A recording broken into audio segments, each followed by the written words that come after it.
अस्सलाम वालेकुम दोस्तों, वेलकम टू एक्सप्लोर डोर। आगाज़ करते हैं आज की वीडियो का, आज के टॉपिक का, जो कि बहुत इंटरेस्टिंग होने वाला है। काफ़ी दिनों से इस बारे में मैं सोच रहा था वीडियो बनाने के लिए, क्योंकि हमारे काफ़ी दोस्त भाई ये इन चीज़ों के बारे में मेरे से पूछ रहे थे। तो मैं आज कुछ आंखों देखा हाल बताऊंगा, कुछ अपना एक्सपीरियंस बताऊंगा और कुछ रियलिटी बताऊंगा कि जो लोग पाकिस्तान से, इंडिया से, बांग्लादेश से या अपने एशियाई कंट्री से डंकी लगाते हैं, चाहे वो पाकिस्तान से तुर्की, इटली, यूनान हो, या फिर पाकिस्तान से साउथ अफ्रीका की हो, या फिर पाकिस्तान से मोरक्को और मोरक्को से स्पेन लगाने की कोशिश करते हों, तो आज मुकम्मल डंकी के ऊपर वीडियो बनाई जाएगी कि क्या वाकई आज के दौर में, ठीक है, आज भी डंकी लग रही है, या डंकी पे कितने अखराजात आते हैं, या फिर डंकी लगा के कितने लोग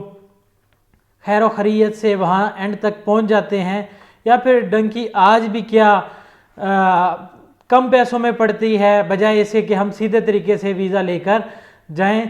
तो मुकम्मल वीडियो आज इसके ऊपर होगी। एक अवेयरनेस वीडियो है जो कि आप सब लोगों के लिए है, जो इस बारे में जानते हैं उनके लिए भी, या जो नहीं जानते उनके लिए भी काफ़ी इन्फॉर्मेटिव वीडियो होगी। इंशाल्लाह वीडियो को एंड तक लाजमी देखिएगा।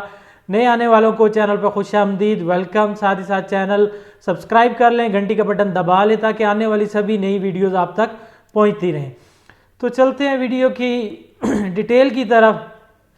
पाकिस्तान में क्या मसला है, प्रॉब्लम क्या है, या इंडिया, बांग्लादेश, हम लोग क्यों डंकी लगाते हैं, क्यों मजबूर होते हैं? इसकी वजह यह है कि हम लोग ना तो ज़्यादा पढ़े लिखे होते हैं, ना ही हमारे पास इतने सोर्सेज होते हैं कि हम आसानी से किसी कंट्री का वीज़ा अप्लाई करके हासिल कर सकें।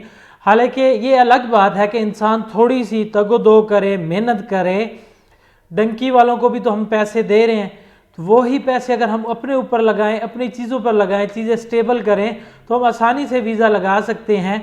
तो एक जायज़ा आपको बताऊं मोटा सा, बल्कि मेरा ख़ुद तुर्की का एक्सपीरियंस, 2 बार गया था, तो 2 बार मेरे वहाँ कुछ दोस्त हैं, तो वहाँ उन्होंने मुझे, जो लोग आगे पाकिस्तान से डंकी लगा के तुर्की गए हैं और तुर्की से आगे यूनान और इटली की डंकी उन्होंने कई बार लगाई है, रिजेक्ट हुए हैं, पकड़े गए हैं, फिर वापस हुए हैं, डिपोर्ट हुए हैं, उन सब के बारे में आपको बताता हूँ कि पाकिस्तान से तुर्की की जो डंकी के पैसे लेते हैं वो जनाब 2 लाख से लेके 3 लाख रुपया तक ले रहे हैं।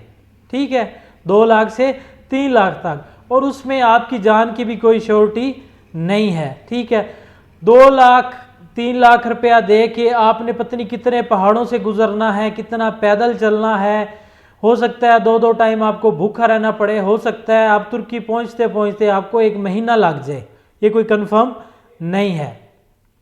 अब इसकी अपोजिट अगर हम अपने डॉक्यूमेंट्स बनाएं, ठीक है, मैं वो डॉक्यूमेंट्स भी बताऊंगा कि क्या ये हमारे पास अगर डॉक्यूमेंट्स हों और कितने पैसों से हम तुर्की का या यूरोपियन कंट्री का या साउथ अफ्रीका का वीज़ा लगवा सकते हैं, वो एंड में बताऊंगा। अभी मैं बताता हूँ कि कहाँ कहाँ से लोग जा रहे हैं, कितने कितने पैसे भर के। अच्छा जी, जो लोग खैर से तुर्की पहुँच जाते हैं ईरान से धक्के खाते हुए, ठीक है, उसके बाद वो आगे क्या है जी, तुर्की फिर आगे एजेंट्स जो हैं उनसे पाकिस्तान में पैसे रखवा कर, या पाकिस्तान, इंडिया, बांग्लादेश, या किसी भी कंट्री में, वहाँ उन्हीं की कंट्री में पैसे रखवा कर, कितने पैसे, अगर अब आपने यूनान जाना है तो यूनान ने भी अपने बॉर्डर इतने सख्त और टाइट कर दिए हैं कि वहाँ की भी डंकी लगाना नामुमकिन है। लेकिन फिर भी लोग लगे हुए हैं, कुछ लोगों का लग भी जाता है, लेकिन उसमें रिस्क कितना है ये देखें। अब आपने यूनान जाने के लिए, तुर्की से यूनान जाने के लिए आपने 3 से 4 हज़ार डॉलर देने हैं। 3 से 4 हज़ार डॉलर कह लें या 3 से 4 हज़ार यूरो कह लें, ठीक है, वो आपने देने हैं। उसके बाद वो आपको, उसमें भी आपको मोस्टली 90% आपको पैदल ही चलना है, कोई गाड़ी, कोई कन्वेंस कुछ नहीं है। ठीक है जी, तो उसका भी कोई श्योरिटी नहीं है कि आप बॉर्डर क्रॉस कर पाए। हो सकता है एन बॉर्डर पे जाकर आप पकड़े जाएं, क्योंकि अब बॉर्डर सिक्योरिटी इतनी टाइट हो चुकी है कि मोस्टली लोग जो हैं वो पकड़े जाते हैं।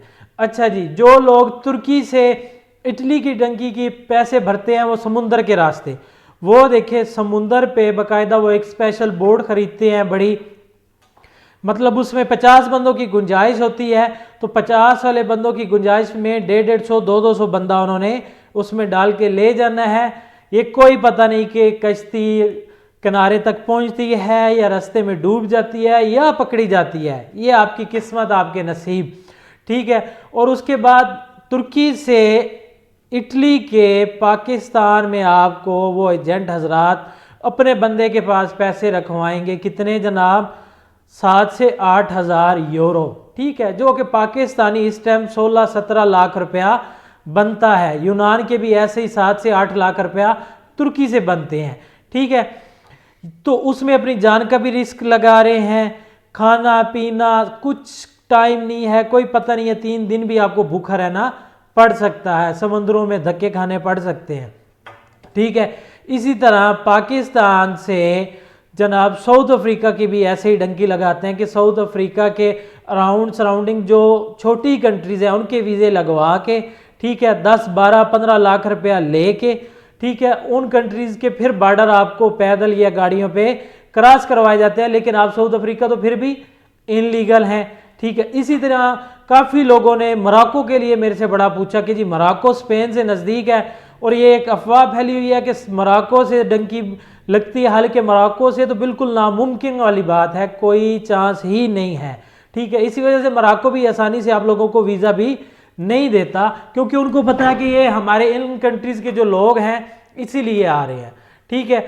इसी तरीके से एक लीबिया है, लीबिया से भी लोग प्रॉपरली पाकिस्तान का वीज़ा 7-8 लाख रुपए में बेच के आगे फिर 20-25 लाख रुपया इटली के लिए दे रहे हैं, और वो भी अपनी जान का रिस्क लेके समुंदर से, ठीक है, उसमें भी कामयाब होना नामुमकिन ही समझे, ठीक है। इसी तरीके से एक और रास्ता है कि जी इंडोनेशिया से भी जनाब अभी डंकी वाला काम शुरू हो गया, तो उन्होंने वीज़े महंगे हो गए हैं, ठीक है। अब देखिए कि हम लोगों ने लीगल तरीके से नहीं चलना, 2 नंबर तरीके की तरफ हम क्यों जाते हैं। 2 नंबर तरीके से आप किसी भी कंट्री में जाना चाहें, 20 से 22 लाख रुपया हर कंट्री के लिए हर बंदा भर रहा है।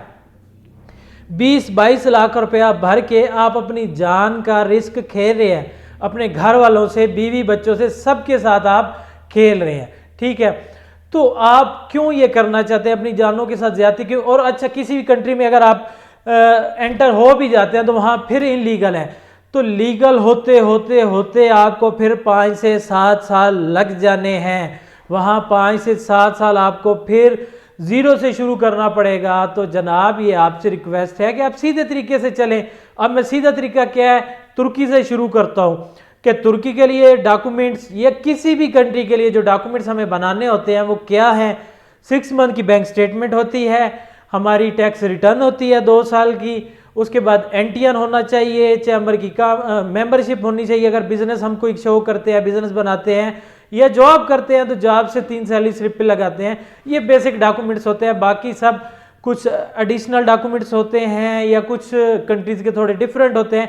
ये चीज़ें जब आप तैयार कर लेते हैं तो आपके अकाउंट में 10-12 लाख रुपया हो, 8 लाख रुपया भी हो, 7 लाख रुपया भी हो, तो आप तुर्की का वीज़ा आसानी से हासिल कर सकते हैं। अगर आप एक बार तुर्की से होके आ जाते हैं, तुर्की का वीज़ा लगवा लेते हैं, तुर्की के बाद आपको साउथ अफ्रीका इजीली वीज़ा मिल जाता है, ठीक है। साउथ अफ्रीका विजिट वीज़ा पे जाकर आप उसको वर्क वीज़ा में भी कन्वर्ट कर सकते हैं। अच्छा जी, इसी तरह आप अगर आप तुर्की साउथ अफ्रीका हो हैं और आपको यूरोप जाने ही जाना है, तो यूरोप जाने के लिए आप उन लोगों को 20-22 लाख रुपया दे के अपनी जान रिस्क पर डाल रहे हैं।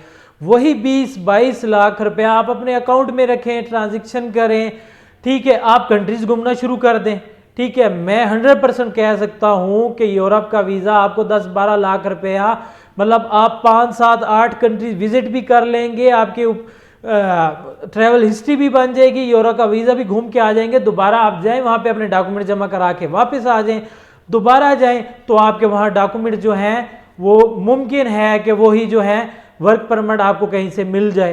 तो लीगल तरीके से आप आसानी से कम पैसों में बगैर जान के रिस्क के आप जा सकते हैं, बशर्ते कि आप कोशिश करें। अब हर बंदा जो है जल्दी में है, हर बंदा रातों रात अमीर होने के चक्कर में है, एक ही दिन में पहुंचने के चक्कर में, ऐसा कुछ नहीं है। एजेंट्स लोग सब झूठ बोलते हैं, आपसे मज़ीद मेरे पास अभी काफ़ी तुर्की और साउथ अफ्रीका के इंटरव्यूज़ वाली वीडियोज़ हैं। इंशाल्लाह मैं अब नेक्स्ट वो अपलोड करूंगा ताकि आप लोगों में अवेयरनेस है, आपको पता चल सके कि आप किस कंट्री में जाकर किस हद तक काम कर सकते हैं या वहाँ पर क्या कुछ है।